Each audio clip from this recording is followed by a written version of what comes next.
All right. I think we are working. I think we are live. What's happening, Fish and Friends? Are we working? Is our live up? I always like to check that first. I would hate to rattle off for like 15 minutes and people be like, hey, man, your stuff's not working. Be a little disappointing. It's like you guys look like you're having a great time talking to each other. Yeah, hell, we don't even need to be on here. We can just jump out and let everybody chat. It's a virtual expo. All's good. Okay, Kyle Norris says all's good. Working, bro. All right, we are good. What's happening, Fish and Friends? We're doing the live. Got the BassGeek with me tonight. Hank was gracious enough to come on. Hank, what do you got to say? Anything? Just happy to be here. Happy to be eating my little Debbie's, drinking my soda. Body is a temple sort of thing. And it loves Coke and Little Debbie's. That's right. Mine loves barley pop, dark barley Oh, well, pop. mine does too, but, I'm already kind of wired, so imagine me after about 3 of those right now. Oh, Lord. All right, well, thank you, everyone. We've already got a bunch of people in here. Thank you all for jumping on and being in here. It means a lot to me and Hank. But tonight, what are we going to talk about? I know Hank and I were talking some spring fishing prep, just kind of like both of us are sick of not being able to fish. I haven't even been able to ice fish. It's been so damn cold here. And with work and stuff, I just haven't even been able to get out. Hank, I know you were saying before you're ready to hit the open water, right? Yeah, I went out. So I live like right on the border of Virginia and Tennessee. And so we've got these small mountain lakes that I grew up fishing over here in Virginia. So I went out the other day just to film a few videos. I get to the lake, froze. So on the Virginia side, the lakes are froze. On the Tennessee side, it's still kind of winter fishing. I'm just ready to be on the water. I mean, I just want to just throw a bunch of baits, just throw everything. I don't care if it even matters that they're going to eat it, whatever. Throw it. I've got a frog tied on. I'm ready to throw it as soon as the ice comes off. Exactly. I'll probably be out there just popping a frog across the ice. It's not working. So we're going going to to take some big rocks. Yeah. Make a couple Get a of hole. holes. Boop, boop, boop.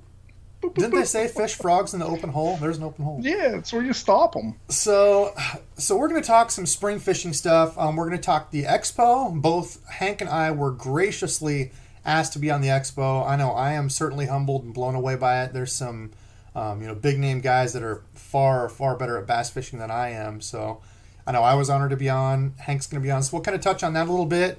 If you want to join us, it would mean a lot to us. We'll kind of go through that. And then just talk fishing. We didn't really have a big, solid set plan. I'm just like, we need to go live. Let's talk fishing, and here we are.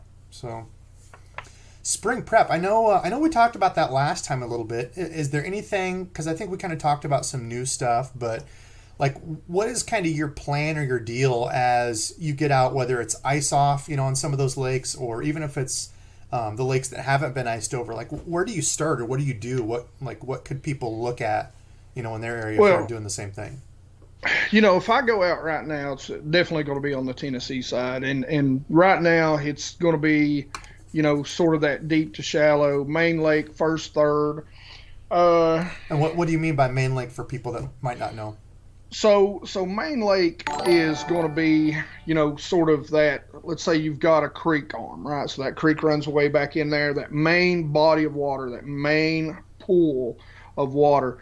I'm going to start looking in those areas. I'm probably going to start looking deep, go mid, go shallow on those main lake points, because especially in a lot of that's going to be dictated by water temps. And, believe it or not, I was talking to somebody about this the other day, and even light actually dictates a lot more about when bass begin to move than we ever give them credit for. So you mean like length of the day? Length of days, yeah. So those bass, those females will start. One of the very first things I love to do, especially on a sunny day, just put a video out about jerk baits in the spring. And one of my favorite things, and sometimes you can catch some huge bass, and a bait that I can't wait to actually get out on the water and try, is the Mega Bass 110 plus 1 Junior, which is a smaller profile, but it has 3 hooks on it, but it's a deeper diver too.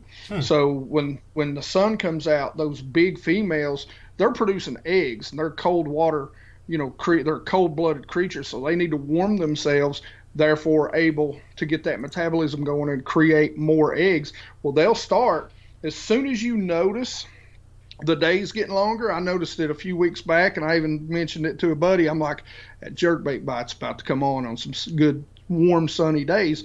They'll actually suspend up just out of, so let's say if you've got 5 foot of visibility in the water, 5 foot clarity, they'll suspend just below that anywhere about, 2 to 10 feet. And so you can come out there and just work that jerkbait real slow, and you can catch some toads doing that as they're beginning to fatten up to go back, make that run back up in the creeks. It's one of my favorite things to do this time of year. Awesome.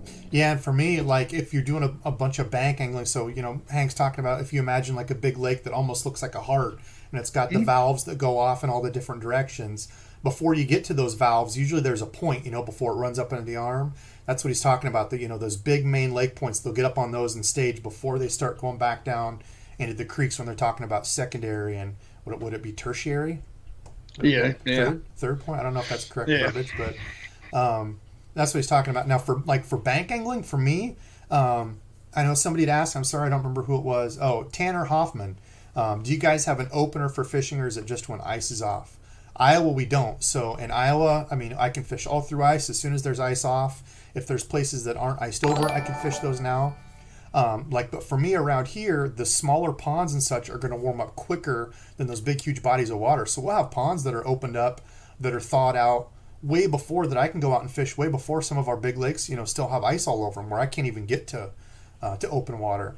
So if you're somebody that primarily fishes lakes and such, if you kind of dabble in bank fishing, jump over and try some of those smaller ponds and stuff. If you're itching to get out, those are going to open up earlier. And I know, people kind of get confused and they're trying to put big lake deals and patterns into small ponds, but they're going to do the same thing just in their own ecosystem, So like Hank's saying, they're coming from deep water going to a main point. Well, my pond I'm fishing might be shaped like a big, huge toilet bowl, It's just a big round thing. And you're like, well, there is no points. There's not, but they're still going to be moving from that deeper water up into the shallower water to warmer water. If you can find any water that's a few degrees warmer, they're going to be looking to move up into that, finding hard bottoms, keep in mind, to spawn on. So it's, the same thing's going to be happening just in a smaller, more condensed, kind of area. Oh yeah. And especially, let's say it's all a muck bottom, they'll find, you just won't believe in that pond what is down there. If it's a branch this big, normally your dam is going to be some of your deeper water, and it's going to be some of your steeper banks too. That's another thing, they love as they move to get on those steeper banks. And when it's cold, it's just easier. They move shorter distances from the deep to the shallow when it warms up. And so if there's a pile of brush that's not even big enough to make a campfire out of, they will literally stack on top of each other on top of that spot, because that may be the hard spot in that pond. Mm-hmm. That's a great point. Yeah. Early spring, like that's a great chance to find a bunch of them, piled up. I've got on that with a lipless bite, jerkbait bite. Last year I caught, I don't know how many. So yeah, if you find one in the springtime, if you're a run and gun guy or gal, try to spend a few more minutes there.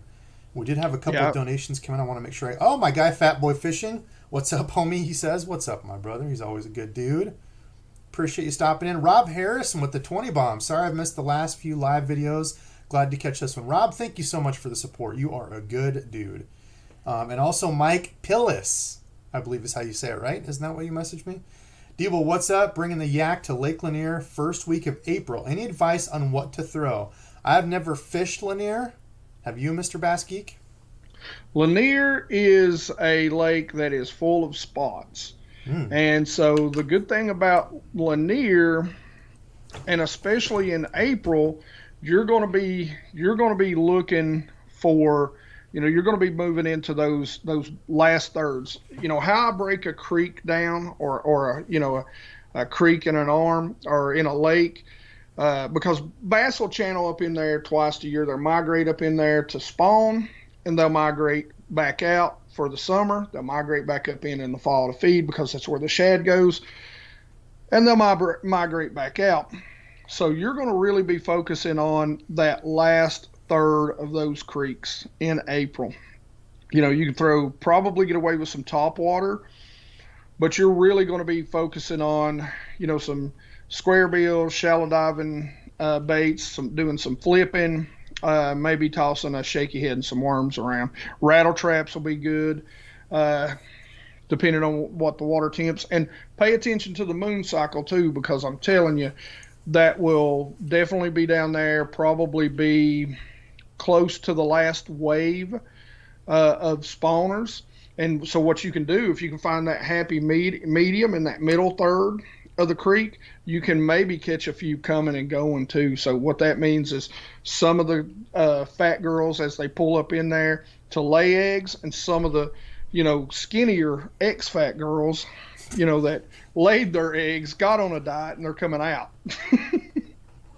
Yeah, that's a good point. That's another good thing. I think people often think whatever the body of water is, once it hits a certain point, all the bass are coming in, they're spawning, then all the bass are moving out. But, spawn lasts a month, if not longer. Sometimes you've got late ones. We had one, I forget when that was. We had a super hot day. We were in one of the big lakes down by me, and our buddy Matt came with us, myself and Randizzle, and he was for probably 45 minutes on probably what was a 6-7 pound bass up bedding on the shore. And it was like 95 degrees out. We had a week of just super hot. Everything else had pretty much spawned. So it's not all going to happen at once. Yeah, they're going to come in waves and leave in waves. But the full moon and the new moon will really dictate that. And like where I'm at, I love to go fishing for smallmouth. Now, spots and smallmouth will come up earlier in a little colder water and lay their eggs, and they'll generally do it a little deeper too.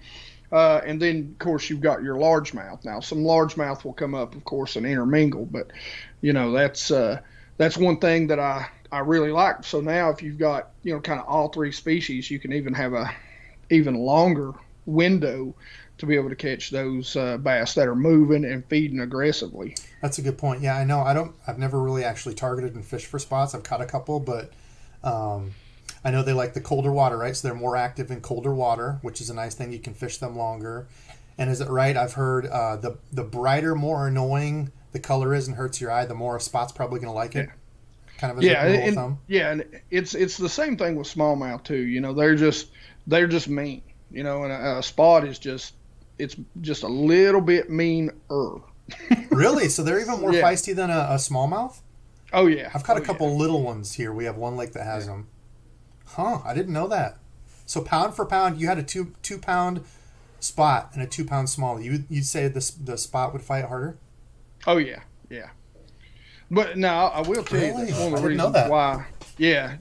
Now there's some really great lakes down in South Carolina and Georgia that have just monster spotted bass, man. And I mean, it's a blast.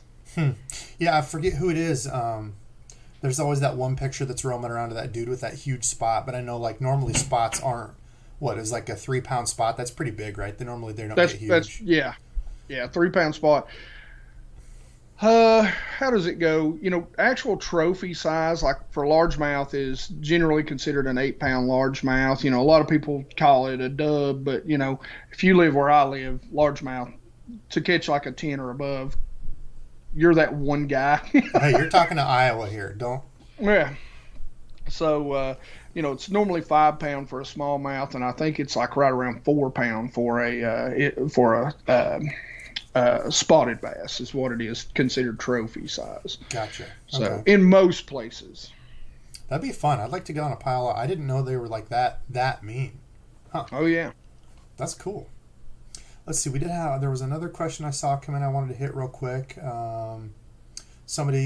Mike, you're probably reading in the chat. It was somebody said what they threw down there in Lanier and had. Like floating worm. That was something else I was actually going to say. A floating worm. Yeah. Especially in April. If you see those fry garters, so the ones that have already come up there and spawned, the males are still up there. You throw that floating worm. I've got a good video on that, by the way. Go check it out. Merthiolate? Are you going merthiolate, or are you going bubble gum, or are you going natural? Like when? It depends. If I'm around a lot of spot and smallmouth, I'm going with bubblegum. I'm going with that stinky pinky, as I like to call it. So. Good Lord. You're the one drinking. I'm the one drinking booze over here, and you're the one drinking Coke and going off the rails already. Man, that's what sugar does to me, man. Little Debbie's got you going crazy. Good Lord. All right. Okay. Well, that's good info. Yeah, that's cool. I guess I didn't know that. So, see, learning something new in here. Now, methylate, if I'm fishing for largemouth, that tends to be the color there. Okay. Yep. Fair enough. So let's see. So we kind of went over some of that. I know we're going to kind of come back to that and come and go. So if you guys have questions, anything spring related, throw them over in the chat. We're going to try to get to questions and such. I know we did want to touch on the expo since we're both going. I know I've received a lot of questions. How do we get in? What's the deal with it? So Hank, you're at what, 9 a.m. Central Time tomorrow, or what is it, Eastern? Do you know? Yep. That I don't know. Uh-oh. It's on that. It's in Ohio, so I think they're I'll Eastern, have to right? check. I think Ohio's Eastern. I think so. But just know, everybody, it's either, if we're not there on Eastern, just give us an hour. We'll be there then. Yeah, get there early. If not, just get your coffee ready. I'm on at 12 Central Standard Time. So we're talking. What are you talking about? I'm going to be talking about one of my favorite things to do, a rig that we talked about last time, and something that's still going on right now because we're still in that winter pattern, and that's the Damiki rig. So I'm really going to talk about that vertical fishing. And again, it's basically ice fishing in open water. So we at least can move around, don't have to drill a bunch of holes. It's pretty much what it is. That's a good way to put it. That makes it a lot more digestible, I think, for people. Especially if you've ice fished before. Like, when you start out with something like that nobody's ever heard of, it's like, oh, the Damiki rig, you're doing this and this. But yeah, if you put it that you're just vertical jigging like ice fishing in open water. It is. Okay. Even, and you'll know this better than me. I didn't know this until I did a live stream with somebody last year, and they were talking about ice fishing, and they asked me, they said, as the fish comes up, do you try to get it up higher in the water column? Exactly, you do. So if it comes up and it just sits there, you'll kind of lift it up a little bit and see if it comes. And the higher you get it up, the more likely it is to bite. And that's the same exact thing you do in ice fishing. So yeah, exact same. That's interesting. Okay, cool. And I am at noon. I am talking 10 tips for beginner bass fishing to help catch more bass. So this is just kind of stuff that I've learned. I'm going to put an emphasis on bank fishing because I feel like probably most of it's going to be tournament guys talking that kind of stuff. So I'm going to try to help out the bank anglers. I know there's quite a few people, they said, that are coming to the expo and, aren't pros. They just love to fish, weekend anglers that don't have a boat. So that's what I'm going to try to focus on, the things that I've done that have worked for me and the things that I've failed at and made mistakes, but still learn from. There's no such thing as a failure if you're learning from it. So I'm excited for it. I did link, hopefully it all worked, in the comment section below. I linked Hank's channel. Make sure you check out him, give him a follow, great guy. And I put the link to the Columbus Fishing Expo in. It's a $5 ticket. It was going on today and tomorrow. So $5, you could get any of the seminars. You can watch all of them. I don't know who all went yesterday. I think Brian Latimer's on tomorrow. Hopefully he's after me so he doesn't set the stage before me and everybody's like, oh man, that BLAT presentation was so cool. Then there's this idiot I never heard of, DEBO'S Fishing. He's talking about like bank fishing and stuff. I don't know where they got that guy from. Well, like I said, I'm the opening act, so it's either going to be great for everybody else or I'm just going to run the crowd out. Hey, dude, I would say get it out of the way and be done and move on. Then you're like, hey, listen, I did mine. I don't know why everybody else wasn't on there. It must have been technical issues. Yeah, whoever's following me is like, man, I had them in the palm of my hand. That guy must stink. Yeah, the guy after me just couldn't close the sale. The 10 o'clock guy was awful, man. Yeah, I had like 500 people sitting in there, and 10 o'clock guy just ruined it. Yeah. Naughty Grains, my guy Naughty Grains, another Iowa boy here. Live BassGeek for all his jerkbait knowledge. Debo, you got to let me know when that bite is hot here in Cedar Rapids. Well, that's a good question. I don't know. We've got like one big lake here in Cedar Rapids. I shouldn't say a big lake. It's like a huge pond / small lake. I don't know. It's probably 10 acres. But it's really interesting because it's a cutoff of the river. So we've got a ton, like pretty much anything you can think of river-wise in there. We've got a ton of shad. And last year I got footage of the shad spawn, and it's just crazy. Like, they're all running around all willy-nilly up there on the bank, you know, flipping and flopping, and like almost, what is it, beaching themselves? Like, they're so shallow, they're just crazy, kooky little things. But it's cool for me because I get to try the shad stuff. I know a lot of people don't get to experience that, and I've got one literally right here in town. It used to be like a power plant lake. So it was. So you a white spinnerbait and put a white grub trailer on the back of it. Yep. Willow leaf blades. Yep. Preaching the choir there. That's one of my favorites. That's one of my confidence baits. That chatterbait's done well there. Yep. Like a chartreuse, sexy chartreuse type deal. Lipless, swim bait. That's a good time to really throw those big glide baits too, because they'll come up. You know, I always tell people, you know, I love to throw swim baits anyway, but you know, one of the good things about a swim bait is a bass. If you know, there's 100 shad out there and they're all doing their thing, but if another smaller bass comes by, or some sort of bluegill or some sort of bigger fish, they'll take advantage of that. So you can throw that big glide bait out there, and if a bass sees a steak, and so, instead of some, you know, little Vienna sausages, they're going to eat that steak. Oh, I haven't had those forever. Okay, here's a question for you, completely off topic. Spam, yes or no? Spam. Yeah, do you like spam? Like in the can? Spam? Fried, yes. Oh, man, I love spam. I'm trying to get my old lady's never had spam. I'm like... I'm more of a fried bologna guy, but, you know, I do like spam. I used to call it boob bologna when I was younger, because when you fry it, if you don't put the cuts on the side, it looks like a couple boobs in the skillet. Yeah. I know, dirty Debo. I'm sorry if we have kids on. I apologize. It's true, though. I try to keep it PG. Dude, fried spam, it's so good. Okay, anyway, off topic. I don't remember where I was going with that. I had a question. I had a real good deal, and that popped in my head, and I got a squirrel moment. Wait, potted meat and crackers. Oh, yeah, dude. I love potted meat. Okay. Vienna sausages, potted meat. I'm a huge sardine guy, so I grew up on that stuff. Have you tried the bourbon Vienna sausages? Oh, you should. I didn't know that was a thing. Oh, my wife found them. She brought them home. I put them down. Wow. They're that good? Yeah, they're good. I'll have to try this. I didn't know. I haven't had Vienna sausages for I don't know how long. Spam, I keep regular spam in the pantry. I like spam.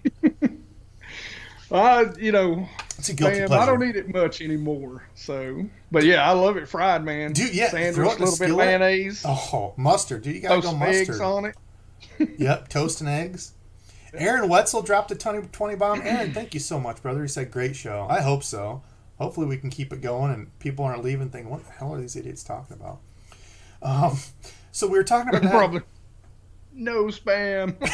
Spam, no. Is that what it's happening? Let's see if we got anything on it. Fried spam, eggs, and toast. Yes, Crash Bomber. Everybody pulls them out of a package, but no discussion on how to rig. Uh-oh. What are we pulling out of a package and not talking about how to rig? Fried pepperoni? I didn't know that was a thing. I'd eat it. Yeah, I've never tried fried pepperoni. Bob Davis. I picked up a couple sizes. They actually make at least 3. The 5.8 you can rig 7/0 belly weighted. I don't know what we're talking about here. Are we talking about the big like Kitech style? I don't know. Man, I don't know if you noticed, but I'll rig up whatever you want me to right here. We'll do it live. I got everything. All right, we might put you in the spot here. Bob Davis, what size bellows gill? Oh, are you all talking about the bellows gills? Is that it? Oh, now that I don't know. Okay, I think maybe the bellows gill. I don't know either. I've not. I think try free rigging a 3.0. Okay, I think they got that covered in the comments. Sorry. Okay. Brian Robinson said mustard gross. Dude, mustard on spam. Anyway, okay, I remember what it was. I like mustard on everything. Oh, dude, mustard's good. So I've actually got 2 shad lakes here in town. The other one, last year I was there, and I meant to ask you this on our last live, and it slipped my mind, and I was pissed after we got off. So, you were just talking about looking different when there's a bunch of shad.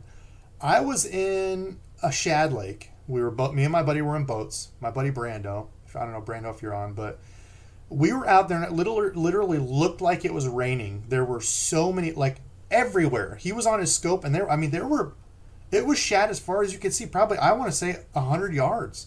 Like, everywhere. And you could see bass pushing them, and they were beaching like whales, chased them up there, and huge explosions like people throwing cannonballs. I was throwing it was the 6 Sense, I don't know what it was, it's like basically the KVD Sexy Dog, a big walking bait, to try and make something different. That's what I've heard, right? You do something different to make them key on it. And I caught I don't remember, it was like a 2.5, 2 3/4 right out the gate, and then nothing. I couldn't get anything to hit it. What do you do when there's that much bait? Fish are obviously active. It was early morning and fish were crushing them. What do you do? I was stumped. I threw multiple things and couldn't get a bite. Okay. I love fishing for suspended fish. This is where I've made my deal. And most of those fish, if they're going to push those bait up, push them up shallow, they're out here over a drop waiting for those fish to come up, and they're suspended out there pushing them out. Now, for you, since you'd already caught a couple on a big walking bait. I only caught one. Just one. Oh. It hammered it when they were pushing them up there, and I thought, dude, it's going to be on. I'm going to catch 20. So I couldn't get one of the things I would probably do is, now, how fast were you working the walking bait? Moderate. Okay. A lot of times, really slow it down. If you watch those videos when I've caught those big bags in that clear water when they're out there over 25, I'm using a big spook, and I'm literally making sure I'll put a loop knot on it, a non-slip loop knot, and I want it to glide. Okay. And as soon as it stops, then we work it right back. Nice and big, especially for largemouth. Smallmouth spots, go. Okay. Because I even broke out. So are you saying they don't really like the fast stuff? Because I broke out the bull shad, and I'm thinking, dude, I'm going to get destroyed. And I was running that as fast as I could up top. I've heard that's what people say, and I pause it. Nothing. Yeah. Now, if, I'd throw that maybe 2-3 times to slow that big bait down. But if they're not going to hit, if you've got one hit and then you've thrown that 2 or 3 times, go subsurface. So pull out, some sort of, 5-6, whether it's hollow belly or like a Scott's burl, swim bait, that type of swim bait, soft plastic crap. I even went to Spinnerbait. I went to lipless. He's not even listening to me. He doesn't care about my needs. Here I am trying to figure out what the hell I do next time. He's leaving us. Sorry, but something like that. Oh, wrong. I'm holding it to the wrong camera. Yeah, this is sweet. Oh, and that color 2 purple chartreuse. I'll send you my P.O. box so you can send those over to me so I can catch some. But that's and then kind of pay attention if you've seen them at where the bottom of the shad are. Throw that out there, count it down to the bottom of the shad, and then nice and slow to maintain that level. And what will end up happening is when that bait comes through those shad and that line comes through those shad just part. And here's this, what appears to a bass as a predator. Stupid chartreuse and purple swim bait coming through, and they're like, yep, I'll have him. He's the dumb one. It's just open the curtain, and the bass, I don't know what they think. Their brain, we give them too much credit. But my opinion is they think this is a predator that's like, okay, yeah, he's looking there to feed on a shad. I'm going to feed on him. Yeah, boom, he's just a little guy running through it. Okay.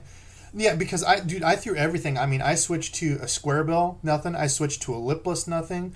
So, and the thing about that was it wasn't that deep. So my buddy Brando had the electronics. I didn't have any electronics on my John boat, but I was pretty much staying shallow. So you're saying when it gets tough like that, back off and try to fish under them then? Yes. Okay. Find out where the edge of the where they are. Find out where the edge. So they're pushing them up there. Here's the bass. You want to be on that outside edge. Fish the edge of the shad or underneath the shad, just like you're going to fish the edge of a weed line. Okay. Interesting. Very, very interesting. That makes sense. And I was just, obviously I'm a frog guy at heart, so I just kept beating the topwater I was bound determined I was going to get another damn fish on topwater. And it just... You don't want a topwater fish. It didn't happen, man. It didn't happen. They didn't... Yeah. And they were still blowing up. That's when I was so pissed. I about threw all my rods in because they were still cannonballing everywhere and just destroying stuff, and I couldn't... That's a good deal. How long? So you'll just give it a few more casts, and if they're not hitting it, you'll kind of back off. I'm not it for a while. I'm not going to throw a whole lot. Like one of the things that ledge fishing has taught me, 4 or 5 casts. If I cover this spot, then it's time to switch baits. Let's see if they're not going to come to the surface and hit. Because a lot of times what will end up happening is they're feeding on those shad that are on the bottom. So here's your bank, here's your water, right? Your bank's dropping off. They're going to be down here feeding here. So they're not coming all the way to the top a lot of times. What you're getting is shad that are busting on top, but the bass really aren't there. And a lot of times your bigger fish, if you are seeing bass, pay attention to how big they actually are if you can actually see them, because a lot of times the smaller bass are more aggressive. The larger bass are going to sit down there, wait for those smaller bass to run through that shad and feed on the injured ones. They're like me. I tell people all the time, largemouth are lazy. Now, I love like me. I love little Debbie's, right?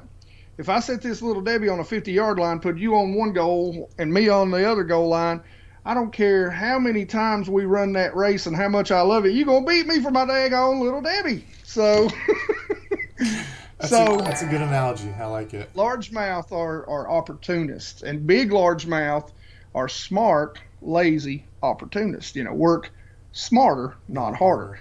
Let those little guys be the hard workers. See, the problem with it was, too, is it's a lake that has a bunch of, hybrids. So I think a lot of it, too, was hybrids chasing up in there. And, I know they're generally you can get them on top water, which I was surprised I still couldn't get any of those. But I know a lot of times they're looking for something a little bit smaller. Guys are throwing like a minnow or, like a grub, like a little swim bait, something like that for those. And I've hit them on spinnerbaits and stuff, but I think, just the way it was, there was just so much of it. I think you're right. I think I needed to back off because we tried that. I tried fishing parallel, but I think backing way, way off and trying to hit the edge. That's a great point. That's exciting. I want to get on that bite again. Somebody asked a question. Oh, somebody asked if BassGeek had a channel. Yes, I linked that down below in the description. Make sure you check that out. Subscribe to him. He's horrible. A great man. Horrible. Oh, baloney. You wouldn't be on here if it was horrible. I've got to be on here because it's horrible. That's what. Oh, Jacob Phillips dropped a donation, said, "Love the channel. I have no choice but to bank fish, and your videos are very helpful. Thanks." Well, Jacob, you are welcome. I'm a bank fisherman at heart. I would do both. I would do like the big bass boat. I can't really afford one, but I am probably going to buy a little bit bigger John boat and kind of turn it into a bass boat. So that might be coming this year. We'll see. I'm not sure, but just remember, guys, you don't have to pay $80,000 for a bass boat. Right. There are so many good used bass boats, and I'm not going to tell you they're still not expensive, but you can get some really good bass boats. Mine's a '98. It's paid for, and I gave when in 2004 I gave $12,000 for it. And just to give you some context for that, most of the time a 5-year-old bass boat is still a $25,000 bass boat. Certain brands do hold their pricing well. So once you make that first buy and you pay it off, you can actually trade up and get a pretty good trade in on it too. But there's tons of good bass boats out there for like $5,000, and there's the 10 boats, man. Heck yeah, dude. That's where I started.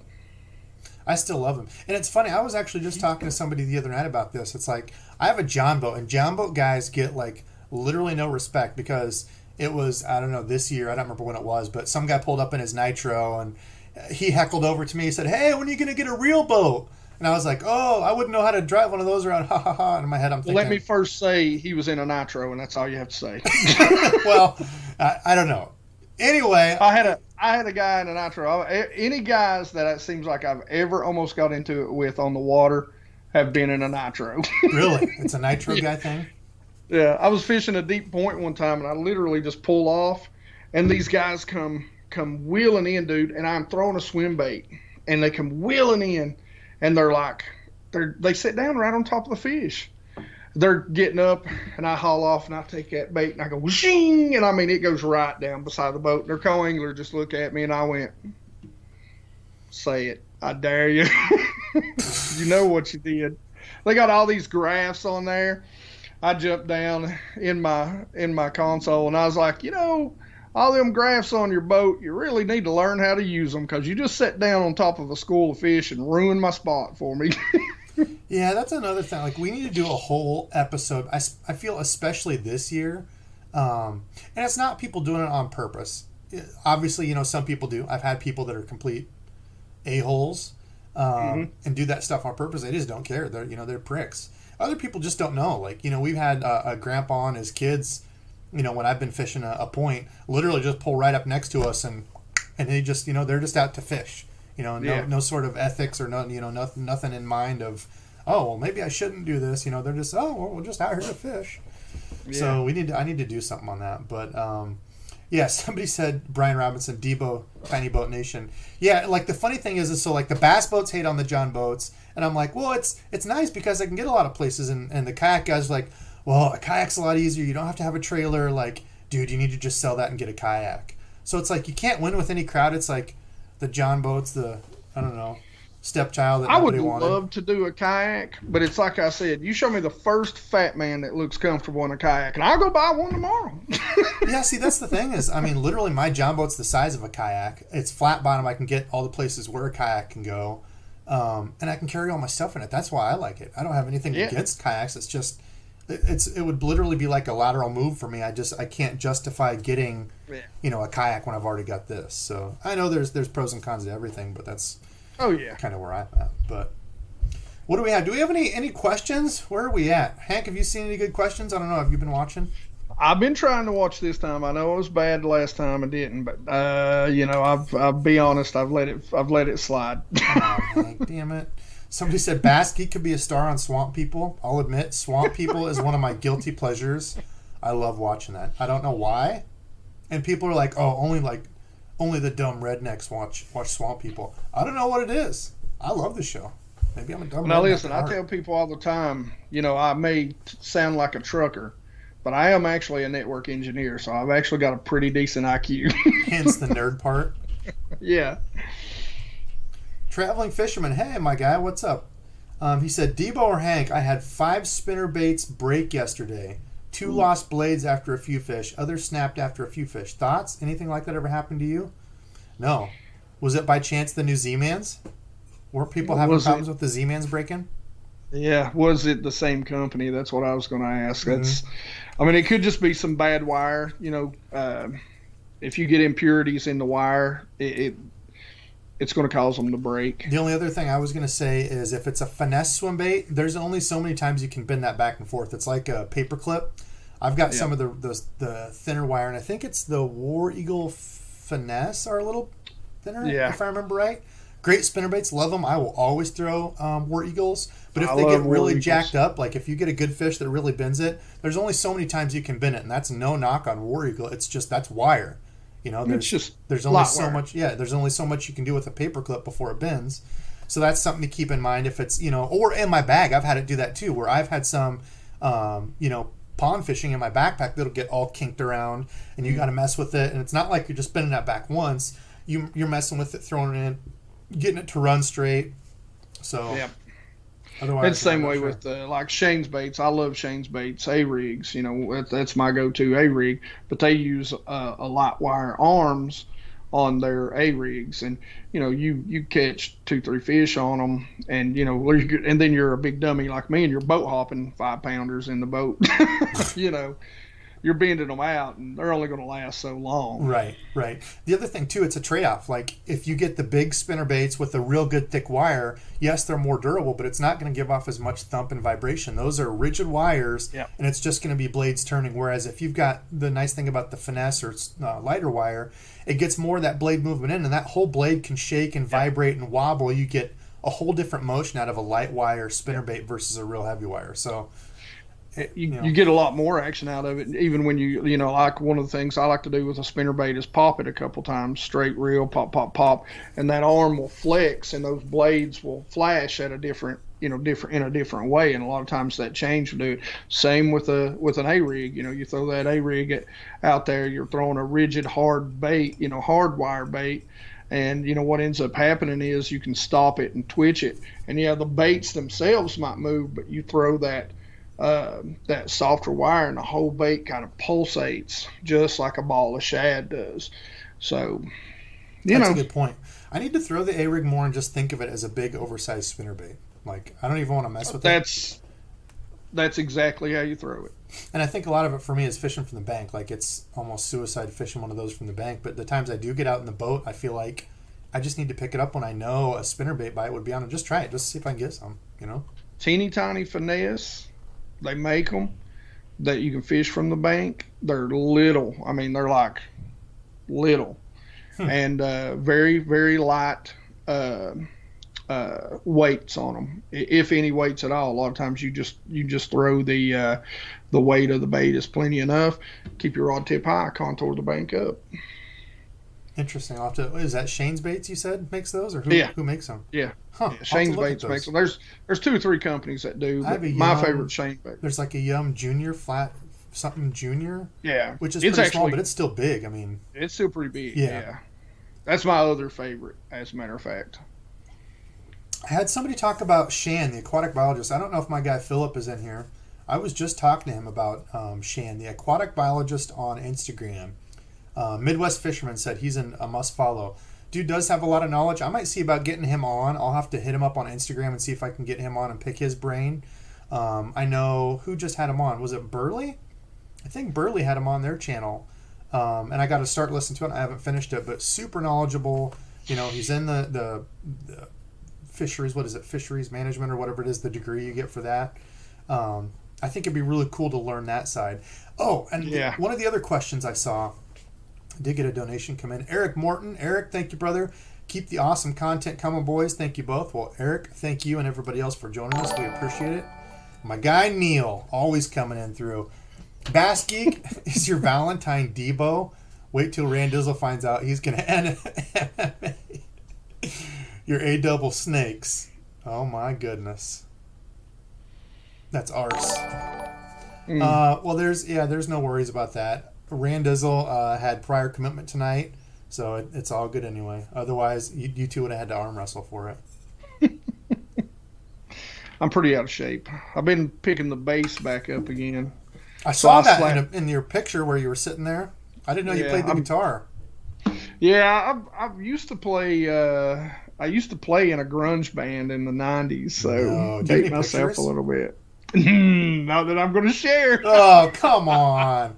I don't think I have any good. Here, I'll even do it. You got to bring up one. I think I have one. I don't have one. Like I'd have to go dig through literal physical pictures. Here's one. Find one. Here's one for everyone. That was Debo, and I think I was a junior there. And that was my best friend's little sister's Pegasus shirt I put on and stole it. God, that's how small I was. I know I don't have any on my phone. I don't think I grew after that. I think I was like 6 foot then, 145 pounds. So, string bean. I always told people I was like, a Native American. The photos stole your soul, so I wouldn't let people take them. Can't take my photo. One question I did have come in, and I think that's actually going to be a whole live coming up soon. It's funny because I just read an article on this. Somebody just, actually it was a long time ago, but whoever it was, said, do you think that red matters in the spring where, some people are saying like it's a crawfish thing, right? Some crawfish are red in the spring. That's not everywhere. That's only certain places and areas that get like that. Do you think that's the deal, they hit red in spring or not? That's a good question. I'm going to have to do a full episode on that because I don't think so. Bass everywhere hit the color red. And I think it has to do more with their color spectrum, what they see in. However, that led me down the rabbit hole last night of like doing a whole bunch of research at like 1 a.m. And it kind of made me depressed because I'm like, I think we do put too much thought into color, color variation, all this different stuff. And it's like from a painting point of view, like I like painting stuff that looks good, but damn, how much does that really matter? How much of it is just to catch the fisherman versus fish? I think that red color early on, I heard somebody, I think it was Gerald Swindell, talking about when those fish, when they're cold, senses and vision and everything are slow because they're cold-blooded. And I think maybe that red color, like any color, maybe for whatever reason, stands out to them a little bit earlier in the season. Like I know even with deep crankbaits, when they first move out deep during the summertime, that powder blue chartreuse side, those really bright colors work. And then as you get into the warmer weather, you get more natural. And so it seems like from the spring that just continues that transition for whatever reason. That's a good point. Yeah, I had a whole bunch of different things I went through, and I think it's got to be a whole different episode, but I think that'll be interesting. I've got some thoughts and theories on it. So somebody did ask, do you still have the little Bass Raider? Are you going to get that out this year? Yeah, I do actually plan on. I do have the Bass Raider. It's been a goal of mine to fish out of that a lot more. It's just been work the past 2 summers has really been caused me to be super limited on trips and what I can do. Most of the time when I go out on a fishing trip to get content for the channel, I'm having to take the big boat so I can pack in all this stuff that, maybe wouldn't normally take so that I can film 2 or 3 videos while I'm on the water. Mm-hmm. So the struggles of a YouTube fishing channel. Yeah. Sometimes we don't get to just go out and fish for fun. It sucks. Yeah. I did have another one out here. Let's see. Where was it? I don't know. Did you have any good ones come in? I had one. I was trying to find it. I read through. I seen one just a minute ago, but I forgot what it was. Fishing with Gramps in the house. Thank you, brother, for jumping in. He said, I used to live on spinnerbait, chatterbait, jackhammer, change that. Yeah, that's interesting. Like, I know I've talked about that before, how baits kind of come and go in waves. So you've got guys that, are diehard spinnerbait guys, right? And it seems like they'll pick up a spinnerbait, which is usually me, honestly. I'll pick up a spinnerbait generally before I'll pick up a chatterbait. You've got newer, the younger generation now and guys who have kind of converted who go to the chatterbait before. And I think like it just depends. You have to throw what they want. I know for me, the cover, structure around is going to dictate what I'm throwing. So if it's a bunch of vertical timber, 99% of the time I'm going spinnerbait for sure. If it's grassy and I'm fishing grass lines and such, it's a little dirtier, I'm going chatterbait. Then there's the in-between that I think really they'll hit either because it's a reaction bite, right? Like, I know, for example, the lake I was talking about with all the shad, there's like a pretty, it's like 2 to 3 feet where it just kind of, there's rocks and stuff. And then there's like a sharp 3-foot drop. And generally that's where I'm catching all my fish. And there's like big boulders in there. This year when, we had that huge drought here in Iowa, I want to say water was down like 2 or 3 feet. And the cool thing is you can scout. Like, fish in there sucked. I didn't fish it because it was awful. And fish, I don't know where the hell they were, but they weren't in the normal 3-foot drop off. But you could literally see everything that was there. And like places where I know there's always fish, you see like a big, huge boulder. And like when you're bringing it by that boulder, if there's a fish there, if it's a chatterbait or if it's a spinnerbait, a lot of the times I don't really think it matters. They're just jumping out to eat something. And yeah.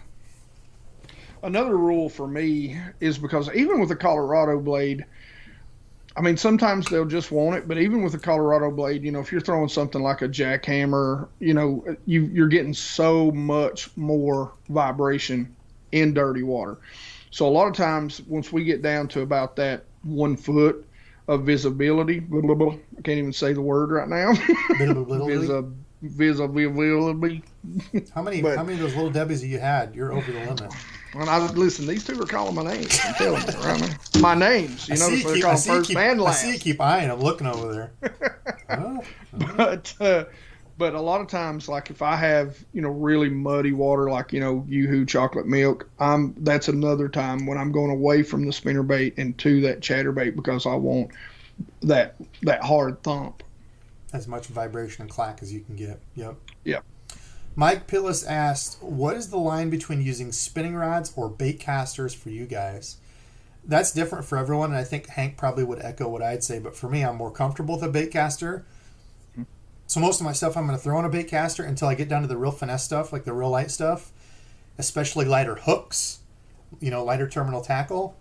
I'm just going to throw on a spinning gear because it's so much easier. Some guys are like completely against it and literally will say it's like bad luck to have a spinning rod in the boat. I don't believe that. I've never heard that one. But, oh, yeah. It's bad luck to have a fairy wand in the boat, they'll say. For me, a spinning rod, I'm a power fisherman. I like big baits. I fish a lot of really clear, super clear water, I generally go looking for clear water, 10, 20, 30 foot. That's where I'm at home at. And during the summer, I'll fish it, a lot of bait casters and big baits and stuff. But during the spring, because of the place I live in the Highlands Reservoirs and the very steep banks and the mountain area that I live, now during the spring is one of the, you'll see me most of the time hardly ever put down a spinning rod. So. Yeah, and there's times here, like especially as it gets colder, like finesse jigs. I was always a huge fan of the Ned rig, but Rand Dizzle and I have gone head to head with the finesse jig versus the Ned rig, and I've kind of converted a little bit more toward the finesse jig. But like if I'm throwing a Ned rig and I get on a Ned rig bite, like I will literally just take that and maybe one surf bait, and I'm completely content throwing a Ned rig all day. Like if that's what they're eating, I don't care. I'm more comfortable with a bait caster, but if that bites on, or if like a Nico rig, I had days like that this year where the Nico rig was just so good, and it was fun for me because that's not a rig I've put a ton of luck in. I've had a couple really good days with it, in the past couple of years, but last year I committed to it more, and it's just fun. It's fun sometimes when you don't, like it's almost like you forgot about the spinning setup, and you get on a hot bite. It's like, oh, this is kind of fun. Like I have to be careful. I'm going to break my line. I've got 10-pound braid to an 8-pound leader. You can't just hoss them in like a frogfish. So it's a whole different type of fishing. It's good to change it up sometimes. Now I love it. Have you ever? So during the summertime, one of the things that I actually love to throw is a mag Nico rig. So you get like a 10 or 12-inch worm and a good heavy weight, man. It's awesome. Oh, actually, they're right here. I've got just the thing for it. A subscribe fishing friend. Y'all are going to see this in an unboxing soon. Yes. He heard me talking about my favorites, which was the old school Mans. We even have old school Paul Elias on here. Jelly worm, man. The jelly worm. And this is, how big is this one? 11-inch, 10-inch? I don't even know how big this thing is. Now, it's only an 8-inch. I thought it was bigger than that, but look at those babies. Old school. Now, they got the spade tail. God, I love these things. Find you a good worm too that floats, so it's light in salt content. People don't understand. That's one thing about soft plastics is that the less salt you put in, every plastic will float if they don't have salt in them. It's not just Z-Mans, which I love Z-Man stuff, but that's something that a lot of people don't understand is that all plastic will float. So find you a good plastic that don't have a lot of salt in it, and you can rig up that Nico rig, man, and that tail will just stand there 10, 12 inches up, and you just rig it, twitch it. Gosh almighty, What do you use? What do you use for like a big worm like that? Well, right now I've been using my buddy from Bass Munitions. Now, Zoom makes a no-salt version of their worms. They're mag shaky heads, too, so you can get them to do the same thing. Okay. So I like it. And I swear, I think the jelly worm, I think it'll float. I swear I do. What's it say? What's it say? I don't think there's much salt in it. There's lots of first place talk on here. Hell, if I threw this, I should be able to get first place in the tournament, is essentially what this is telling me. And it says, open the bag, smell the flavor, insert the hook. That's what I loved about jelly worms. If y'all didn't know when they started out with jelly worms, the scents were done according to the color, like the flavor. So like green was grape, blue was blueberry, red was like strawberry or fruit punch, some crap like that. God, they smelled so good. You just wanted to eat them. Oh yeah, like they smelled like candy. And before the coffee scented Strike King stuff, these were my favorite. Now that they have the Strike King coffee stuff, there's been days where I've forgotten coffee, and I've contemplated eating those because they smell so good. I could literally have like 2 Rage Craws just stuck in my nose while I'm fishing. I love that smell. Yeah. Coffee scent. Absolutely. Some dudes fishing dropped the donation, said, I just want to thank you guys for always sharing your knowledge. Well, we're not pros, but we are here to tell you and help you as much as we can, dude. Pima623 said, love your lives, Debo. I could listen to you two all night. Well, we won't be here all night, but we're coming up on an hour. I think we've got a little while left still. We've got a bunch of people in here, 270 folks listening. Damn, we appreciate you guys. Oh, Ben Wilkie said, I caught some on the 12-inch Mans last year. Yeah, that's the thing with like the summer big worm fishing. Like if I know a lot of beginners starting out, or even if you're not a beginner, some people just don't like to throw big stuff. And it's, I think, kind of different for everyone. Like, I don't like to throw big things in some stuff, but like a big worm, like I've grown up with. So I'm talking like a 10-inch worm. That's not huge, but if you wanted to get into, something a little bit bigger, like a 10-inch worm during the summer, bass want a little bit bigger meal, that's the time to throw it. So, if you're... It's money. It's money. Yep. So if you're always like, throwing a Ned rig or, a little 4-inch drop shot worm or something, you just don't want to go to that. When it's tough and those bass are up on cover, you've got a big wood pile or brush pile or whatever, and you're flipping a big worm around that. That's the time. Pick up that big worm. Get confidence. Like, it's crazy. Go ahead. Go ahead, brother. Sorry. I was just going to say, it's crazy how you can have no confidence in something until you have one day where you catch 40-some fish on it, and you're like, damn, like, I'm keeping it in my back pocket. Like, a day like that can literally, turn you 180. Oh, yeah. And, and that's what I tell people all the time. I fish super clear water. Like I said, I mean, it could be anywhere from 5 to 30 foot, visible, clear. Yeah, that terrifies me. And you've got to think about how many people have come down through there with a little stupid Ned and a little finesse worm and then I go down through there with a big swim bait, and they're like, hey, that's something I haven't seen 30 of today. Boom, you're 8, Yeah, and like that's what I talk about. Like, I'm not afraid to throw a big worm. I'm not afraid to throw like a big Texas rig type thing. But like, you're talking about a big swim bait. Every time I pick it up, I'm like, I don't even know why I'm doing this. I'm not going to catch anything. Yeah. And you have to get that out of your mind because, you're already in a bad place. But it's like, I don't have confidence in them. I threw them this year, and I've literally got to take a day where I take like 3 rods with big swim baits when I think like the bite could be hot, and that's it. That's all I've got. 3 rods with big swim baits, and I've got to figure it out and catch a fish. Yep. Let's see. Somebody did ask, was that Mark? Yeah, Mark asked what I was drinking. Actually, this is a local barrel-aged imperial stout. It's from Thews Brewing here in Cedar Rapids. They have like a little game arcade type place and a local brewery. Super nice folks, but this was like a limited release. It's really good stuff. I'm digging it. Little bomber of it. Hank's hitting the old Coca-Cola over there. I know I'm out, man. Uh-oh. I know, I was just thinking I need water or something. Let's see. What else did we have come in? Hey, Gizmo in the house. Gizmo, thanks for joining. What is the strangest lure you caught a bass with? The strangest lure that I've ever caught a bass on. I wouldn't say it's super strange, but I remember I had like this little stint where I had a good day with it, and talk about kind of like turning you the wrong direction. I think just bass would have probably ate anything that day, but they called them a wobblehead, not the type of wobblehead that you all are thinking about with like the lead head, and that's what they refer to wobbleheads as now. This is like a hook, and it's like almost shaped like a U. I don't think I have the box over here. I'd grab one. I saw a company that just makes them, but it's like a little piece of metal about this wide, probably about, 2 inches, and then it's got a hook on the back of it, and it's kind of shaped like this, and you literally just like rig a worm or whatever you want on the back of it and throw it, and it does like a chatterbait. So when that worm's going behind it, it looks like a snake or, I don't know, something. I remember a day I caught, I don't know how many it was on those, and I thought, dude, this is going to be like a secret. Like, I'm going to smack a bunch of fish on this. Hell, I couldn't get bites on it after that. I'm like, damn it. But I remember that thing. And I just recently I was laughing because somebody put that out. Let me see if I can find one. Hank, you got to go. Hold on. Take over. All right. For me, I swear I don't know of anything weird that I have caught, a fish on. I caught a albino on a DT10 one time. So a Rapala DT10. I caught an albino channel cat. I think it was about 10 pounds fishing in mud. I mean, it was white and had orange spots on it. It was the craziest thing I've ever seen.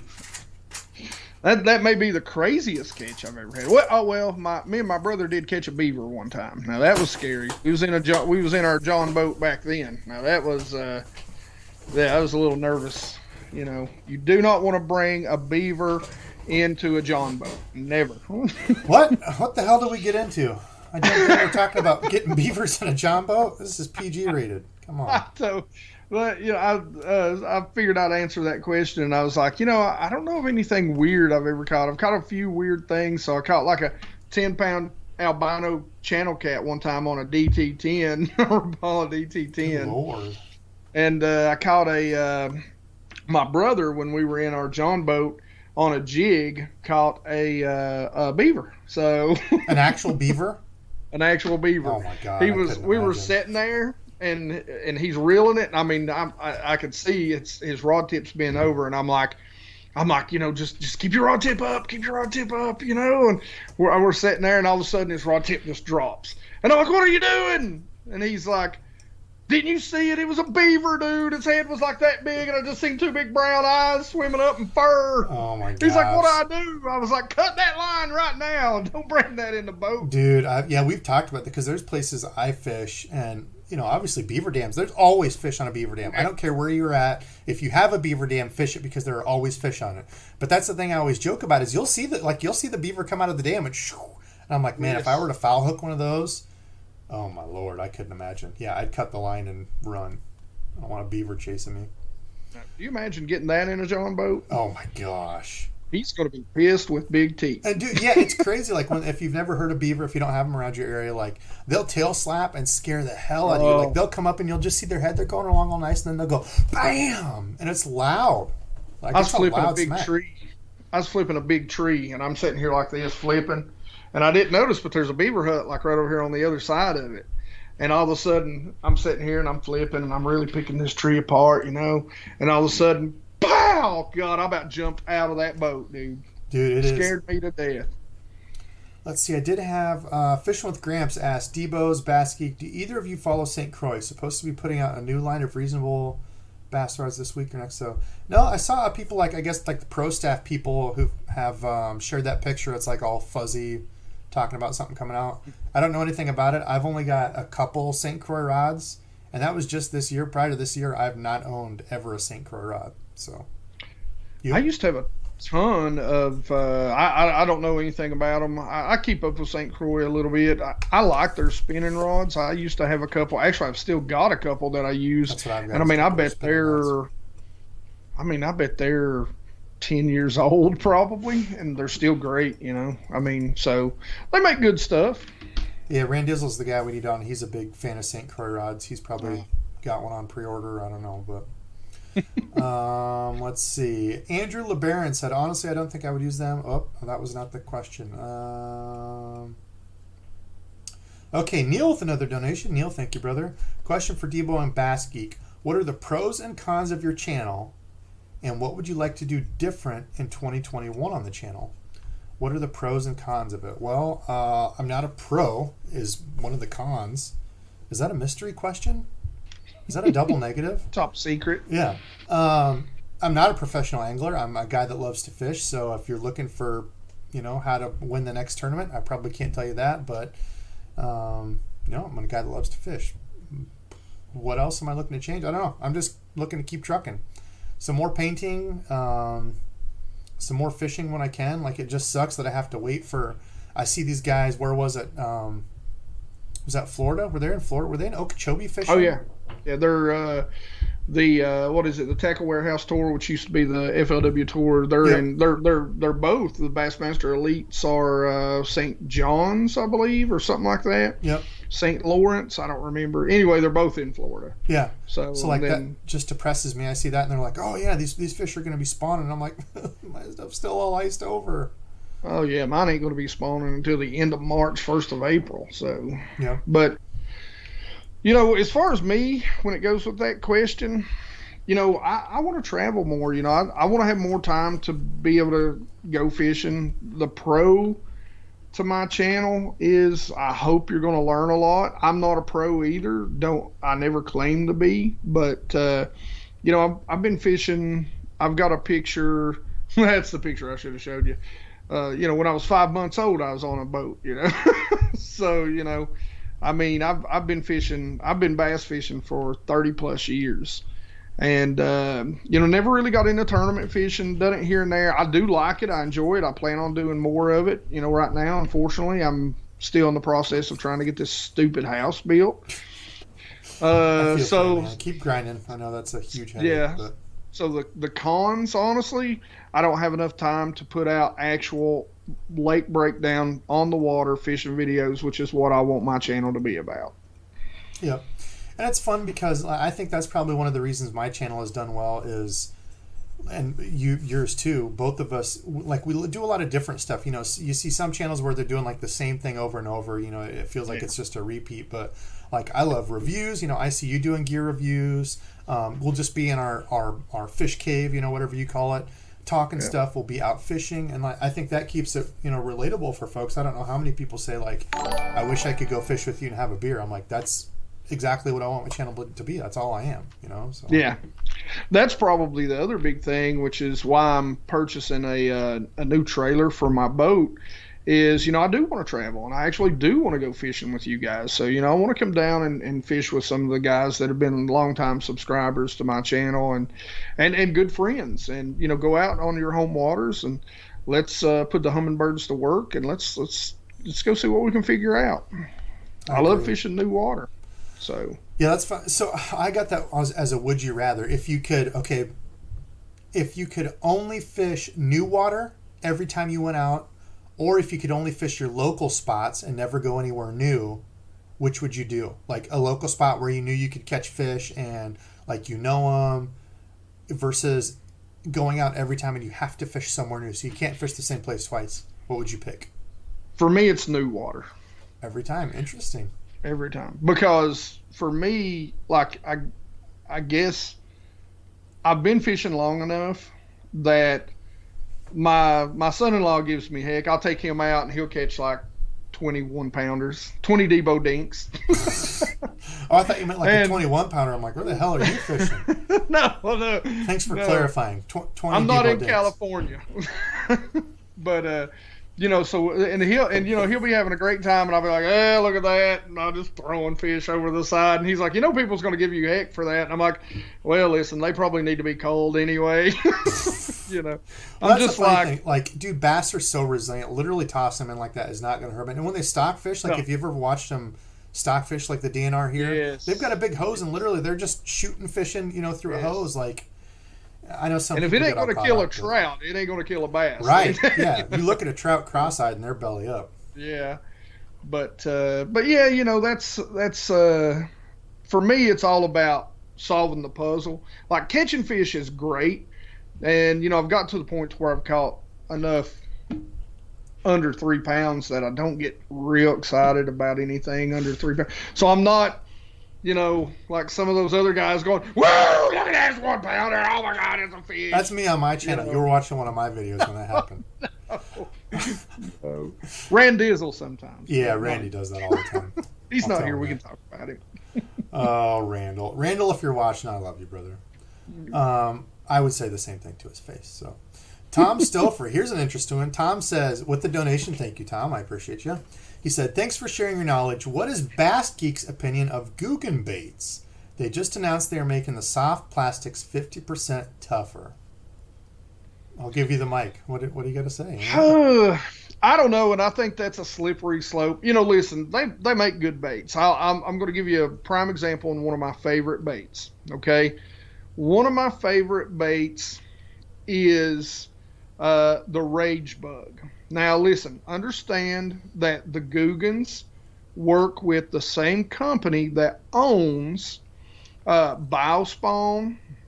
So their baits are made by the same company. If you look on a Biospawn, which have several baits that are really good, like the Biocrawl, the Biobug, you know, a lot of good stuff. They actually have bought the patent from, I never can remember his last name. It's Steve something, who actually Strike King bought the patent, or I guess more rents the patent, pays whatever it is. On it? Yeah, royalties. Thank you. For the patent. So that's how they get the Rage Flange. Now, one thing, like their bug, it's got a meteor head on it, which means it lasts longer. But that's one thing about the Strike Kings. I like that they're soft. It's going to get fish to hang on to them much, much longer. So making them tougher is probably, when you get into soft plastics, when you make something tougher, unless you go to Elastec, that type of plastic, like Z-Mans and Strike King, a couple other bait companies, you're going to make it harder, which means it's going to be stiffer and less action. So they make good baits, you know. Yeah, I always chuckle at that. Like, I don't know why that's the thing in the fishing industry, is you've got guys that completely hate them. You've got guys that are only on their side and will only throw stuff. Like, to me, it's like anything else. I think it's just the whole backstory with everything and how it went down. Like, I have nothing but respect for the Googan guys. Like, you go look back and watch some of their old videos. Like, they were pretty horrible. Like when they first started, they were just kids making, regular videos, and then they blew up. And I think part of it's jealousy. I think part of it's, that people don't like some of their stuff. Some of it's a little wild and out there. But for me, I don't care. Like you said, I've used the baits. You can look at it like a Yamamoto Senko. Yamamoto Senkos are amazing. They last one fish. To me they're the best action Senko on the market. Yep. But are they the most durable? Right. Nope. Right. Yeah. So it's it's always a trade off. Like you're saying, it's kind of back to the spinnerbait thing. You might make a soft plastic that's so damn soft that it just looks amazing, but it's probably not going to be that durable. You make something that's super durable. You've used those stick baits where they don't look like anything. They don't sink very well. They don't have a good salt content. Like some of those cheap knockoffs. That's where I'll say like a Bass Pro Sticko, I think is the best bang for the buck. You get those on sale. I love them. So it's. I agree 100%. Yeah, so it's just kind of one of those things that I have nothing against them, and I think a lot of it's just for views. The sad part about the fishing community and YouTube especially. YouTube promotes anything that's going to get views. Any sort of, it's kind of like the media. Anything that promotes, what's the word I'm looking for? A conflict. YouTube and media promotes, conflict, because you have to think the general public. Like when I look at my numbers on YouTube, I've got my solid ride or die people that I could put out a video of me cleaning out a cardboard box that has old paper in it, and my diehards would watch it and be like, Debo, great video. And I'd be like, thank you, damn it. I appreciate that. And then you've got, that might be 30% of my views. 70% of my views on videos come from people that aren't even subscribed. And I know that it's that way for a lot of people. So, you've got to think, if you're going through the feed and you're just kind of a general person, like, oh, what's going to, pick my mind, or what am I going to click on? So that's always I notice people saying like, you and I don't clickbait. And it's a fine line to ride, because you've got to get people's attention. You have to ride that line of clickbait without being like, oh, I shot a dinosaur and then I watched the video and there's not even a dinosaur in your video. Like, the hell, I've been lied to, man. That's only on Halloween, and it was an accident. It only happened one time.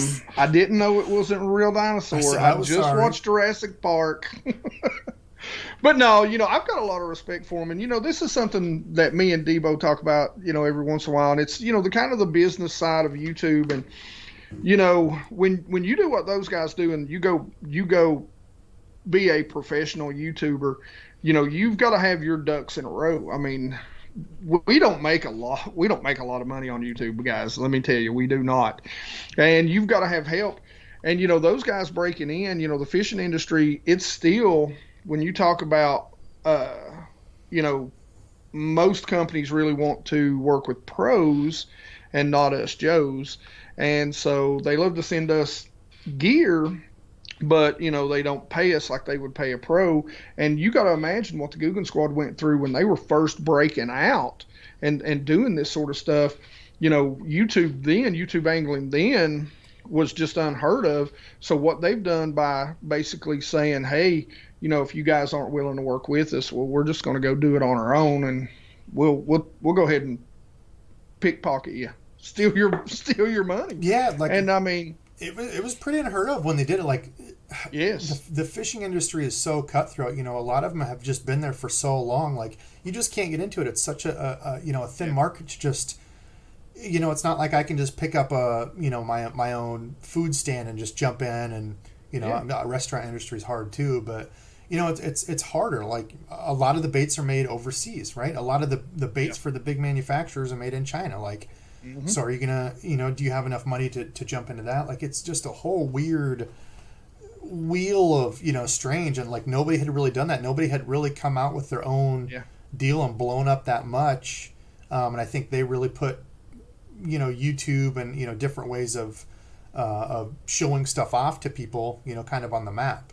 So, a lot of the fishing stuff's kind of old school, So I don't know. I think that's kind of where some of it comes from. I don't have any hate toward them. I'm not. I don't either. Only going to fish their stuff. I'm going to fish whatever I like. And like one of them was the trench hog. Like, I used the trench hog, and it was just kind of a cool, different lure. But there's other stuff I like better. So we had Hookshank Hewitt dropped a donation, said best advice for starting a YouTube channel. I don't know if he was saying we gave some advice that was the best, or if I could give my best advice.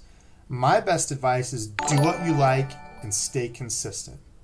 If you're in it to just like become famous or make a bunch of money, you're in it for the wrong reasons.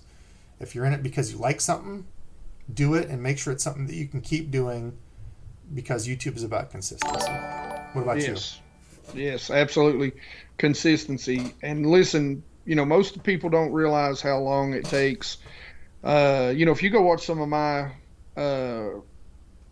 fishing videos, I mean, there'll be a 20-second, B-roll montage, to open up. And, man, that can take like, 2, 3, 4, 5 hours to edit 30 seconds. I mean, it's insane. So start slow. Don't burn yourself out. Make sure you know what your voice needs to be. Now, that's going to change over time. You're going to change that, and it's kind of going back to the Googan Squad. The Googan Squad, they're great. They're entertainers. Each one of them are a little bit different. John B. His channel is really an adventure channel. He's always out fishing for different things, doing these little adventures. They're not how-to channels. You're going to come to me and Debo because we're going to show you how we're doing this stuff, how we like to fish, and we're going to take you on a little adventure too. So we're kind of a little of a hybrid. So that's the thing. Kind of figure out what you want to be. And don't directly copy other people, but, especially when you're first starting out, you're not going to necessarily know what every little thing you want your channel to be, but get out there and fill it out, see what works for you, make the videos you like. That's the biggest key. Make the videos you like, and you'll keep doing it. I'm not as big as Debo. I'm not as big as the Googan Squad, but I make the videos that I want to watch, and that makes me happy. Yep. And another interesting point, Brian Robinson said, Debo, almost every bait company has developed something that can just crush for you, and then someone else can't catch a darn thing on it. It's all perspective. Yeah, and that goes back to the whole thing for me of anglers are very brand loyal. Like, if you get on something that really works for you, like you'll hear guys, and this is the reason I never bought a Shimano reel for the longest time, is like you'd hear guys, I'd talk about using something back in the day, and this is, way long ago. You have people say, well, I'm a Shimano guy. I would never use a Quantum. Quantum was big back in the day, believe it or not. Like, yeah. Huge, like one of the only. And I was like, well, I'm never going to get a Shimano. Like, that guy just kind of seems like a jerk, And you get that way. Like, I remember. He's probably driving a nitro boat too. Yeah, he's got a nitro. The Havoc Pit Boss, dude. Like, as soon as I started just crushing them on the Pit Boss, then I was head over heels for the Havoc stuff. Like, there was the Havoc. I don't even remember what they were. They were like the Zoom Trick Worm, but there was one color of those like that I stocked up on. I'm like, dude, these are better than Trick Worms. And like, you just kind of fall into that cycle of, you become brand loyal, and like these work for you, and you get comfortable. And it's almost like fishermen are like superstitious. Like, dude, even though this looks like the same word, I don't want to switch to that company. Like, I know this company's done me well. So I think that's part of it. And yeah, you're right. Like, you can literally be fishing the same water with someone, and someone will be like for example, the Alabama rig. You can be like, dude, go there and throw the Alabama rig. I caught 800 on them, last weekend. And I'd be like, dude, Alabama rig don't work. I've never caught a fish on one, The saying is, in the tournament scene is, it's hard to catch another man's fish. And basically what that means is you can go out there and have the same bait and fish it the same exact way, or at least think you're fishing it the same exact way that guy is, and you're not catching fish like him. There's some nuance in that rod, that reel, that line. That's a little bit different. Where he's putting it, based on past success. Okay, I know that if I get it within 3 inches of these, wood piles, they're going to hit it. But if I'm, a foot or 2 feet out, they're not going to come get it. That's one big thing for me I learned was, you'll hear people say, throw it like you've already lost your lure. And that was a thing for me that was hard getting started, was I would fish safe a lot. Like, I'd fish a spinnerbait 2 feet off a cover because I didn't want to get it hung, And you've got to get in there in the dirty of it. And, once you start kind of changing some of that stuff up, it's like, okay, maybe it was this, maybe it was. Let's see, what do you got? You have a question there, Hank? Looked like you might have been on a good one. Yeah, I was looking. I don't know where if you scrolled up or scrolled down. There was somebody asking me something about the bass raider there. Oh, whoops! I must have scrolled. Sorry. Dumb bass fishing. See if you see that in there again. I don't. I don't. Sorry, I must have moved. Anyway, I love my bass raider. By the way, I really want to fish out of it a lot more. For me, it's much more comfortable than a kayak, and I can put all my stuff in it. I've even got it rigged up to where I can take my Helix 10 side imaging and put it on there, and it works amazing out there. So it's pretty cool. That's funny. Stilliner? Thank you for being you. Smile often, see you. Well, thank you, man, for dropping the donation. I appreciate you. Sam Bloomer, dropping the donation. Thank you, Sam. You're a regular in here. I did see one thing.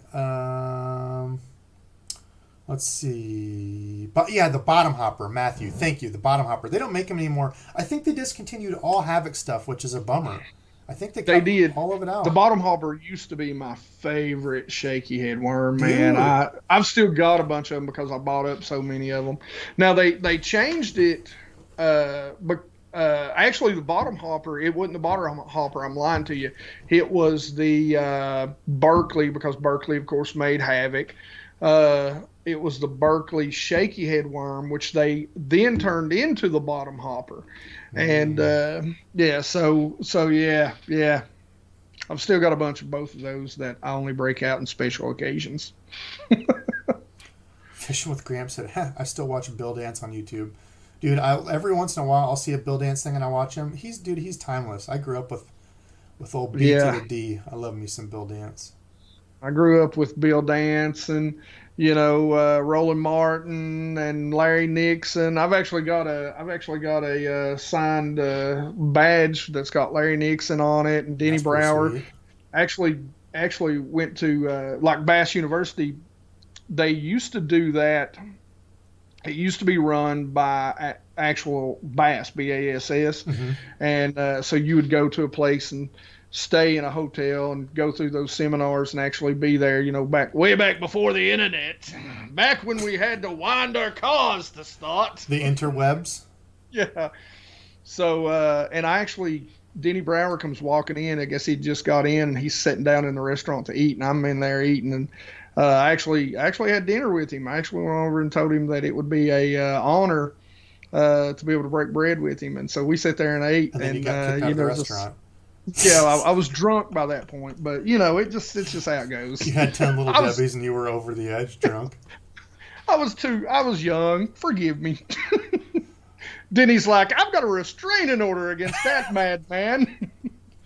But he was cool. You sat down and ate with him, hung out. Oh yeah, man, sat down and ate. That's awesome. I told him, I said, I won't bother you and ask you 100 questions about fishing. I said, let's just talk. But of course, he started talking about fishing. I was like, oh well, if you want to, Mr. Brower, yes, sir. You tell me everything. Let me know about your jigs. We can talk. Yeah, we can talk about flipping and pitching. Why not? Do you mind if I write all this down while we're eating here?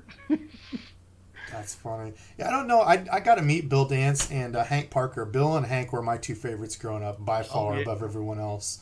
And I got to meet both of them. Man, it was cool. Both of them were cool as hell. Like, you have people that you think will be cool, and then there's some people you don't know. And both of them, I thought, like, what are they really going to be like when you do meet them? Both of them cracked jokes when I met them. Like, it was just like, yes, I love it. I got Hank Parker's. Wait, let me go there. Oh, yeah. Wait, I don't even know where my hand's going. There it is. Yep, somewhere over it. here. That shirt. I've got his signature on there. I met him at Watson's Marine. I come walking up to him because for you guys that don't know BassGeek, my name's Hank. So much like Debo, I've got a man's name, just so you know. But my real name. But I come walking up. Yeah. Devin is my real name. Devin. Most people that's like a girl's name now. I feel like there's more people I see. Yeah, Devin. That's a girl. I've never seen a girl named Devin. What? I've got a nephew named Devin. So he's a guy. Nephew. Sorry, I guess that's obvious. Yeah. Anyway, but I come walking up to Hank Parker, and I walked up to him and I stuck my hand out and I said, "That's a damn fine name you got there, sir." He goes, huh? I said, "My name's Hank Rogers, by the way. Pleasure to meet you." He goes, okay. "Oh, I get it." Now it makes sense. Security? Yeah. Well, let's see. I don't know. I don't know if I have anything else. We talked our spring fishing stuff. Just as a reminder for everybody that we still have on, Hank and I will both be at the Columbus Fishing Expo tomorrow, virtually. It's all virtual this year. I linked Hank in the description below. Make sure you subscribe to him, check him out, and the Columbus Fishing Expo. So it's $5. We're both going to be talking. Hank's at either 8 or 9. He don't know. He'll show up sometime. It's 9 Eastern or Central, so if you're from Ohio, just let us know what time it'll be down there. Well, they're Eastern, so if it said 9 Eastern, it's got to be 8 Central. Okay. I will be on at noon. It should be a fun time. I don't know. Hopefully I can run the damn deal they have doing the stuff, but that's it. I mean, we've got an hour and a half. I don't have anything else, do you? I think we need to let these nice people go to bed. I mean, I can talk about a lot of weird stuff, but aliens, Dude, I'm a believer. Get me started. Oh, I am too. That'll be a whole nother live off the topic. All right, but that's it from us, Fish and Friends. Thank you all so much for watching and joining the live. Thank you for everyone that donated. Hank's going to be completely drunk eating the Little Debbie's. We appreciate you all.